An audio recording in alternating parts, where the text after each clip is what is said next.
to take this home so that when I need to like call my son, I could just. I just feel like it accents like anything. Like, hey, it's good to see you. You look amazing. You like it's like an exclamation point on anything you say. So you know what I mean. So I'll keep it handy in case something needs to be accented today. First of all, I haven't seen you. Yes, in years. Quite actually. some time. It's been a while. Last time it was a crucial time in your life. It was a crazy time. Yes, for those that don't know, this was maybe 4 or 5 years. Like how long? Yeah, it was about 4 or 5. Yeah, 4 years. You were being threatened at the time. I was trying to take myself back to the time. It was actually on my way to your interview. On your way to my interview. Yeah, that we got the you were being like the blackmail. extorted. Yeah, exactly. And, basically. I was on my way to talk about music, and I was so excited. Like, it's the first time I'm meeting you. It's iconic, and I kind of shocked my team, and I was like, you know what, I'm gonna just say it on it. And then it was just it's weird how God works. Not weird. It's great how God works, because I was coming to see you, and you were the perfect person for me to kind of like speak about that, and just. I remember thinking, this poor woman, like, because you didn't even have a chance to process it. Like, it happened as you were showing up. Yeah. And then what happened after? Like, what was the how did you process it? What happened? No, then they released it. Yeah. And the hardest part for me was seeing how I was blamed for it,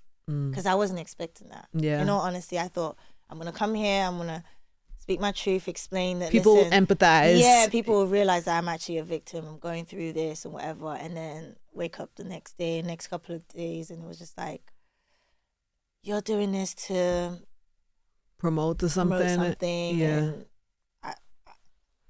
you didn't see that coming. I did not. I feel like none of that surprises me. The internet is a brutal place. I know. I was just like, how? Yeah. Why would I want to do that? But what about internally? Like, aside from how everybody else received it, like how were you dealing? How did you manage that time? I just moved on. Yeah, you were fine. It's now years later that it hit me of what really happened. Yeah. I just carried on like, it's cool, it's out there, it doesn't matter. My parents are fine with it. My family is cool, hey, it's whatever. But yeah, I would say about 2-3 years later. What happened? I don't know. It was just like, you felt violated? A lot of things were happening, and I just hit rock bottom. And then I was just like, you know what? I hadn't processed a lot of the things that's been happening to me.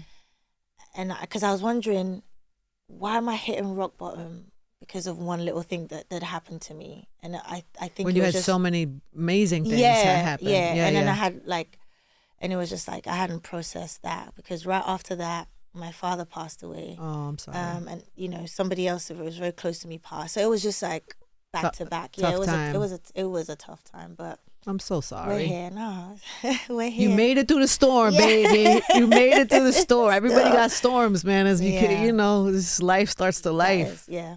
But I wonder how that made you feel, like, because you were violated, right? Yeah. I don't remember all the details of what happened, but I remember, it was a video that somebody took and you didn't know. Yeah, I didn't know. No. Did it change how you handle men? Or were you trusting? Or I don't know. I would just feel like there would be fear after that. Like, oh man, Angie, a lot has happened since then. I later on found out that it was a bet.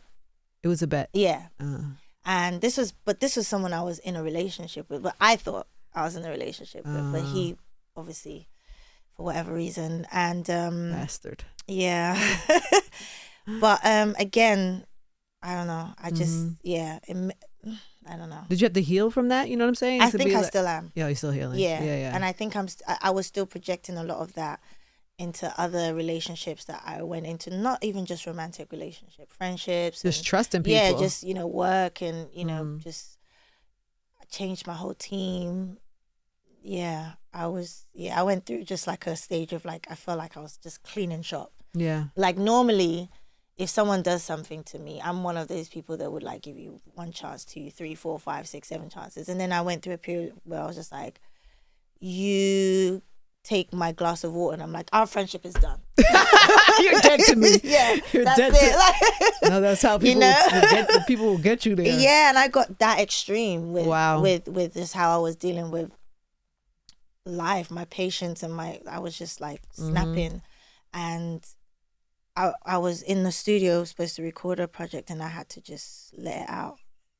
Yeah, that's this album you said is your most personal, right? Yeah, I just had to let it out. Yeah, and you did. I know that you talked about doing therapy and that type of stuff. Did that help? It did. Yeah. The first, the thing about therapy with me was like the first 2 people, I didn't really connect. I always say it's like dating. You sometimes if you don't, they don't you gotta find that. somebody you gotta vibe with. Yeah. But the lady that I eventually ended up with was amazing. She was amazing. Yeah, and I still something that every once in a while I'll still be like, I need to talk to you again. And then I could go like 2-3 months, and then like after a while, then, just back and forth. But she's someone that's a constant in my life. Yeah. Well, you've been doing well. I mean, you didn't. It didn't stop you from wanting to create and wanting to make music and make this album. I had to make money, so I'm like, listen, I have a commitment with my label. You got bills to pay. Right? If I had my choice.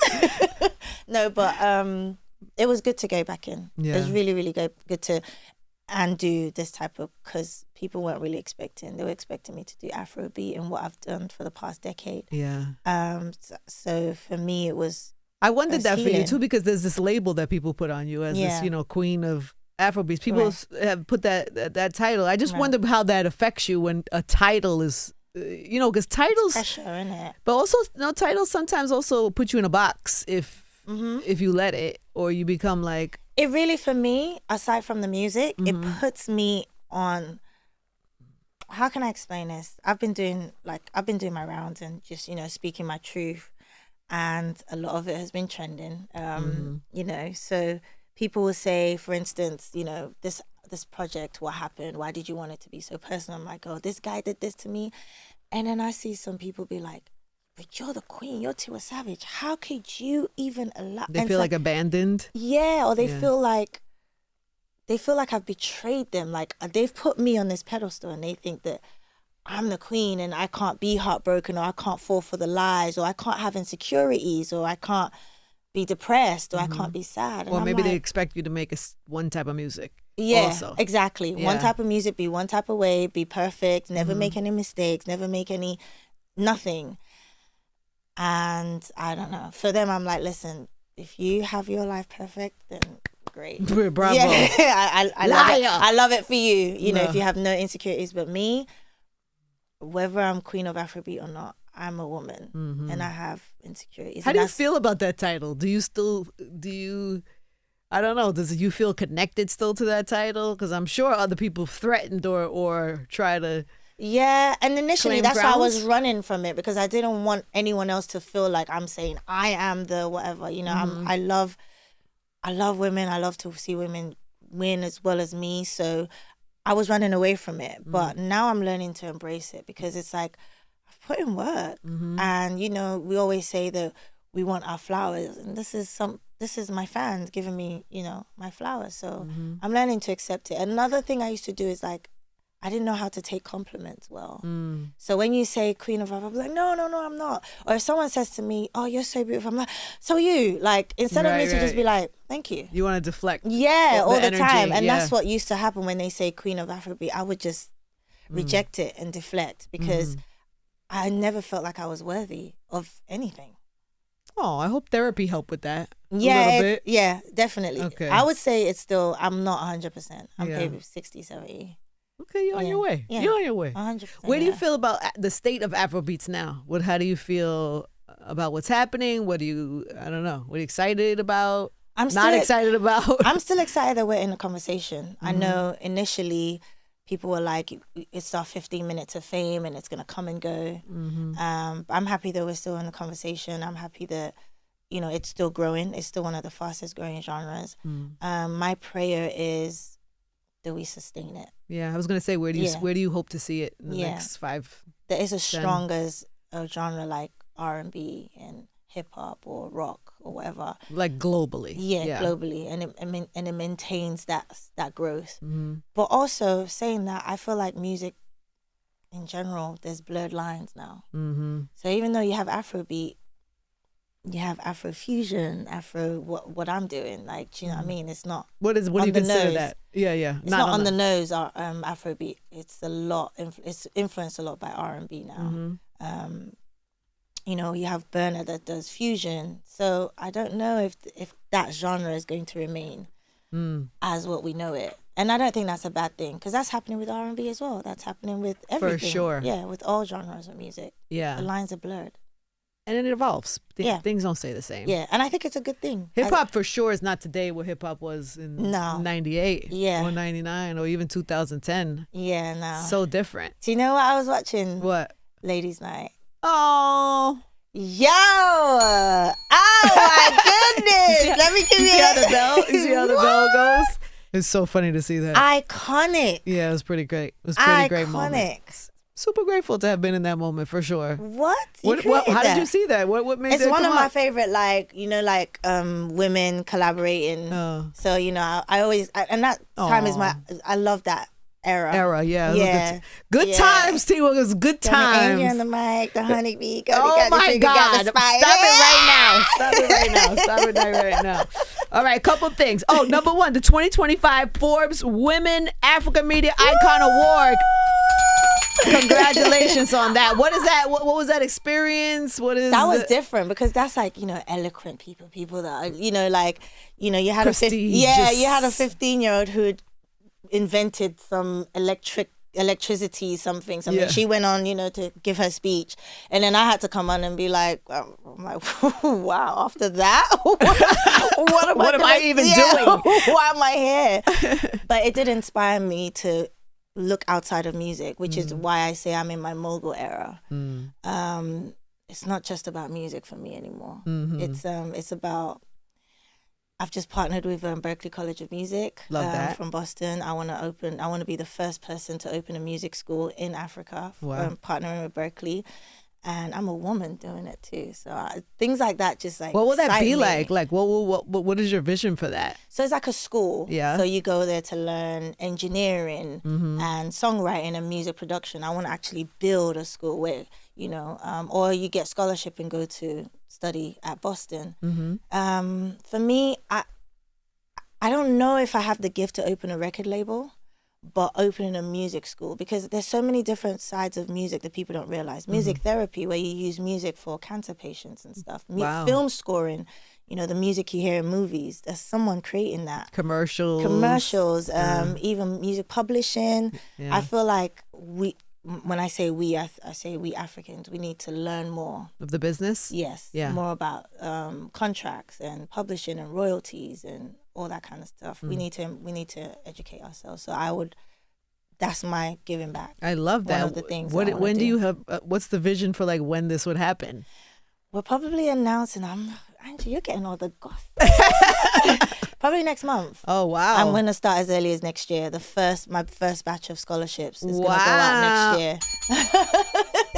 I love this. It's good, right? It's really good. Oh, they're going to hate me. My team are going to hate me now. I'm going to take this home. No. That's amazing. I love that idea. Yeah, I want to do that. I want to Congrats, Mama. Start different business ventures, Let me see. By the way, this is funny. I know you were on Lip Service recently. So Tiwa said on Lip Service, this is what you said, Tiwa. Woo! You said on Lip Service that you would be open to becoming a second wife. I should have prepared for this. You know that when you say something like that outside, that people are going to have follow-up questions. Listen, know that's going to happen. What has been the response to that? Oh my, that's what I'm saying. They were like, "You're the queen. How can you say this? They're upset with you? You deserve to be." I'm like, have you had any offers? I said, listen, I was married as the first. I was the first wife. Where did I get me? The first time. When you say you were the first wife. No, I mean the only. Okay. Yeah, my first marriage. Okay. I was the only one, and here we are. That didn't work out. So you figured I'm down for whatever. Yeah, and sometimes it's like when I'm talking. Not that I'm not serious, but I'm figuring out life, isn't it? Yeah, so I'm just like, it's not a commitment to that. This is actually something you want to do. I'm thinking, I'm like, is that where I'm getting it wrong? Maybe I should be a second wife. Maybe because I'm tired of being heartbroken. I'm tired of being cheated. Are you really capable of that though? You have to be a certain type of woman to be able to be okay sharing. If I say that, Angie, they are going to drag me. Okay, so I can't say it. I can't say my truth. Okay. I wish I really could be honest and say, I don't want to be. It's not my choice. I don't want to be. But is there they're gonna. I don't want to be. Let's just leave it at that. I'm looking for. Listen, love. it works for Neo. Neo is finding he says he's happy. We had Neo in not that long ago, and he's got 4. He's got 4. Is it 4? 4 girlfriends, and he is the happiest he's ever been. He says his mother is happy for him. That he's happy. The kids are on board. Like it's a thing. And in my culture, it's not strange to marry more. So why than are people so mad at you? Because again, because they've put me on this pedestal and they're like, I deserve to be, and I love. I'm not mad at them for being upset because they just want the best for me. Have you experienced that in anybody in your family? Like, is that something you've seen firsthand, friends or living? Yeah. I have relatives like that come from a polygamous family, and listen, even if they're not legally married, I don't know, they're all cheating. A lot of them. And that's the honest truth. Yeah. Like I know so many marriages where they have extra marriage. Like I mean, it's not even just in Nigeria. That's pretty much a global, pretty much a global phenomenon. So if it's happening anyway, if you can't beat them, join them. Is what you're saying? Is that what you're telling me? Angie said that. I didn't say that. I didn't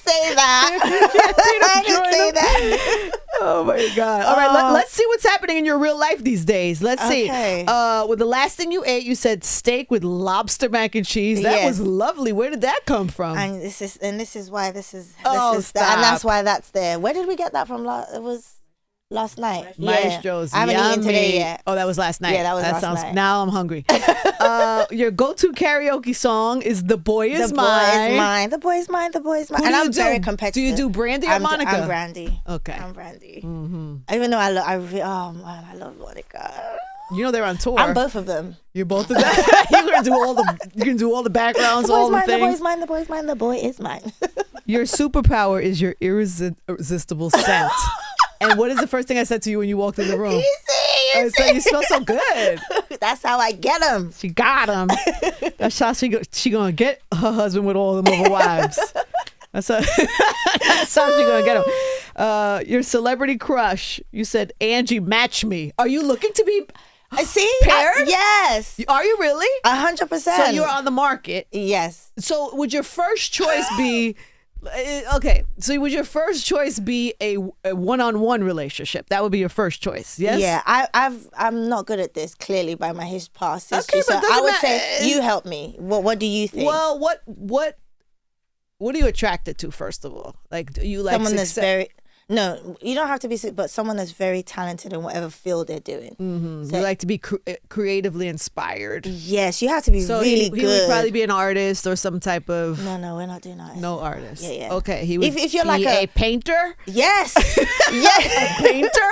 Anything, but you have to be like, I'm attracted to when you're really, really good at it. I don't know that many painters. Really? This might put me in a box. This might corner me. Anything. I don't know about athletes. Athletes are a pain in the ass. Yeah. I mean, no disrespect. Not all athletes. I know. I get it. But I'm just saying, if you doing the math. What about someone on Wall Street? I don't know. Get you one of them. Yeah. Get you like a. Get you one of them.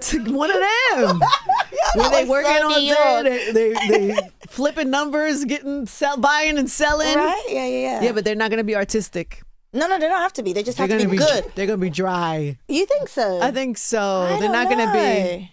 They have to be good at whatever it is that they're doing. Okay. Yeah, they just have to be really good. If you are, I need a little time in this. If you're a chef or whatever it is that you're doing, a chef would be good for you because chefs are creative in what they do. Right. Yeah, and there'll always be food. I don't know that many chefs. I know Kwame, but he's already in a relationship. I really have to. You put me on the spot, Tiwa, but I'm going to figure this out, and we're going to get back to this. Okay, give me like 48 hours. I'm actually not bad at this, right? I've paired people before. I have. Yeah, yes, because yes, but I have to go down a string of questions. Okay. Okay. What is one thing on your bucket list? Iceland. For the Northern Lights. Yes. I want to do that too. Really? Yes. I really, really, really want to do that. And I also want to take bikinis in the snow. You want to be in a bikini in the snow? Yeah, take pictures. Because I see a lot of influencers doing that. Okay. And I just think that would be You don't cool. care? It will be cool. I mean, it'll just be for a few minutes. Yeah, and then we'll take the picture and then we bounce. It will be freezing. That part of it, it's not on my bucket list. What is your pet peeve? When someone says they have to tell you something later. I hate that. Tell me now. Yeah, or don't tell me that you have to tell me. Yeah, just I want to know when you're right ready. now. Yeah, just somebody let me said know. that to me. Remind me to tell you something when I see you. I was like, don't do that. Yeah, FaceTime me then right now. You want to see me to tell me? Just FaceTime me. Yeah, I hate that. The last thing that sent you down a rabbit hole was D'Angelo. Mm-hmm. What did you find?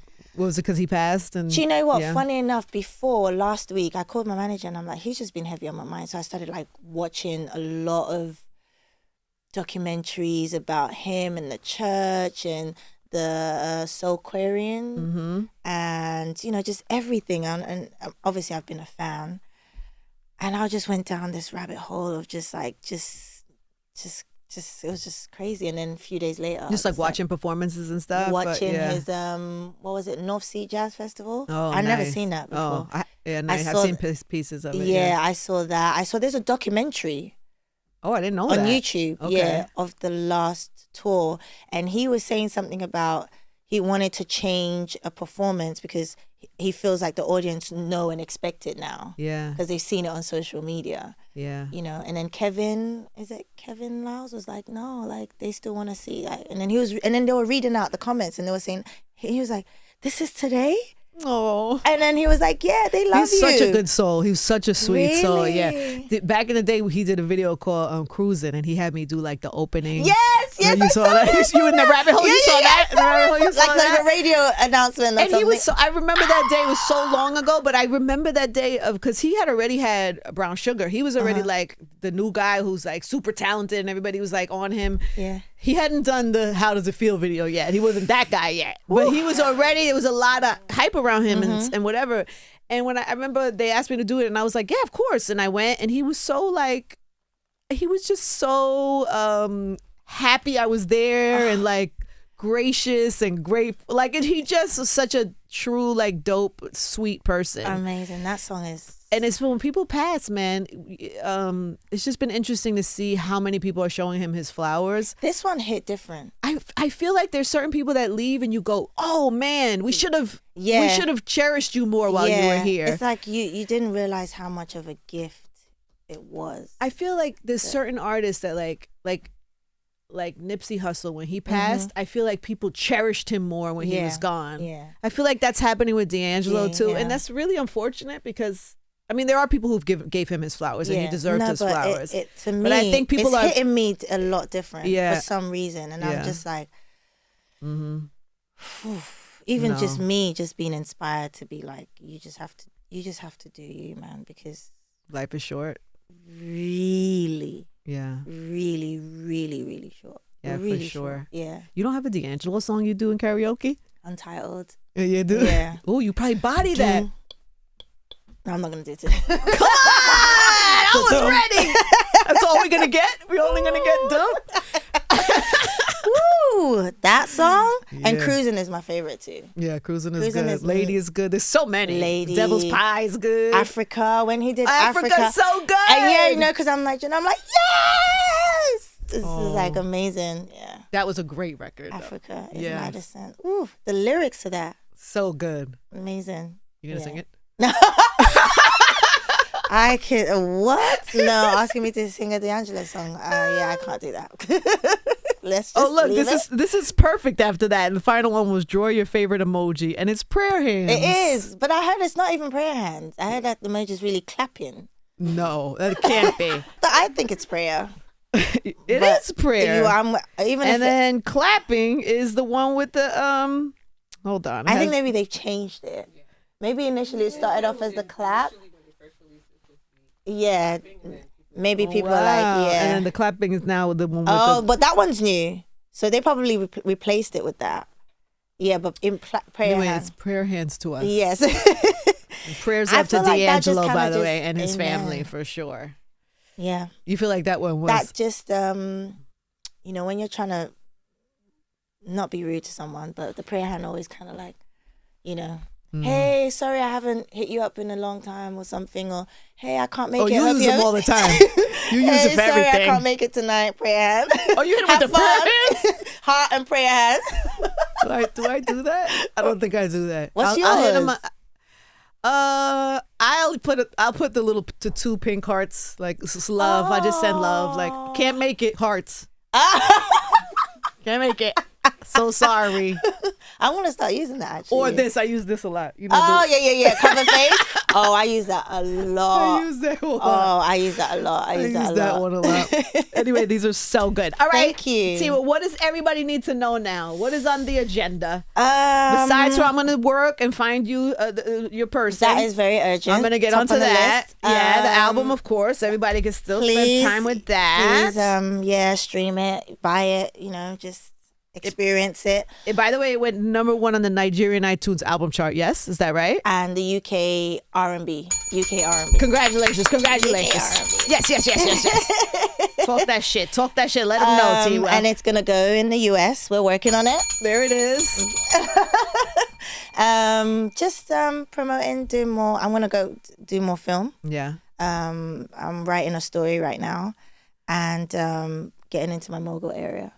Go get it, Mama. Yeah, get all of it. It's so good to see you. I'm glad you're doing well. Thank you. This was a way better season than the last time the first time we got together. So I love to see it. Thank you. One time for Tiwa Savage in the building.